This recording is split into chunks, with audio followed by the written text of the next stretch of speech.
Chris here with High Seas Cruising, and welcome to today's video. Alright, we got some cruise news for you today for June the 12th, 2022, and we're going to start with Royal Caribbean. So Royal Caribbean has filed with the FCC, the Federal Communications Commission, to add Starlink's high-speed internet to all of their cruise ships.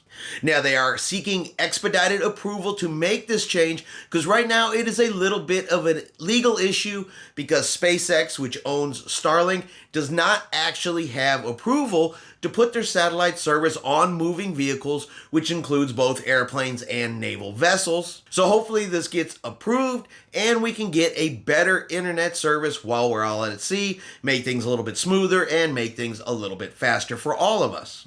Now, the Carnival Freedom, well, she has officially returned back to service after making repairs in the Grand Bahama shipyard after the fire that burnt one side of the funnel, damaging the whale tail, causing it to melt down. And now repairs have been completed and she is back in service. However, she looks a little bit different. She doesn't look quite exactly as how you remember her looking because these repairs were done in order just to get her back in service, and the Carnival Freedom is officially missing her whale tail altogether. I'll go ahead and put a picture of what she currently looks like up here on the screen for you. And as you can see, the whale tail is missing. It's simply a cruise ship funnel. It's painted correctly, but it is missing the iconic Carnival whale tail. Now, this is just a temporary solution until the Carnival Freedom can go in for an official dry dock. And at that time, it is expected that her whale tail will be replaced and she'll go back to looking normal. And the big story of the weekend, the one that seems like a lot of people are talking about, is that the U.S. has lifted the COVID-19 testing requirement for air travel entering into the United States. So what this means is our friends up in Canada, if they are flying into the U.S., in order, let's say, to take a cruise, visit, whatever the case may be, you no longer have to have a negative COVID-19 test to fly into the United States. If you're returning from a cruise overseas back into the United States, you no longer have to have the COVID-19 test to fly in. But this does not change anything at the moment, at least, for cruise ships.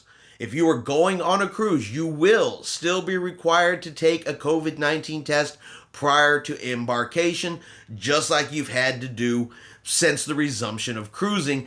This change does not affect cruising in that manner. It only affects inbound air travel into the United States. At this time, the CDC has made no changes to the requirements for cruise ships.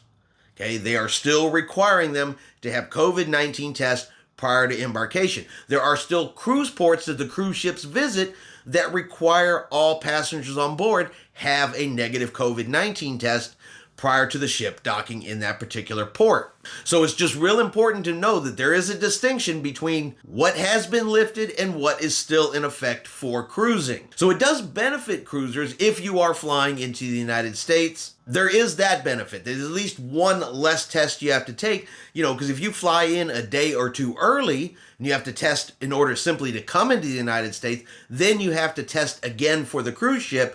It does ease up our friends that travel internationally. And I've seen a lot of comments on these stories talking about, well, now I hope Carnival ends their testing requirement. I hope Royal ends their testing requirement. Look, the one thing everybody has to understand, it is not the cruise line that has a testing requirement because they want to. It's not like Carnival or Royal is going, hey, we want to test every single person before they come on board. No, it is a requirement from the CDC. Yes, it is a voluntary guideline that the cruise lines are following. But, we've talked about this before. It's more voluntold than it is volunteer. And the CDC is still requiring the cruise ships to do this. There are still cruise ports that require the cruise ships to do this. So I know people want the testing to go away. Some do, some don't. But I do want everybody to understand that it is not necessarily the cruise line itself that has this testing requirement.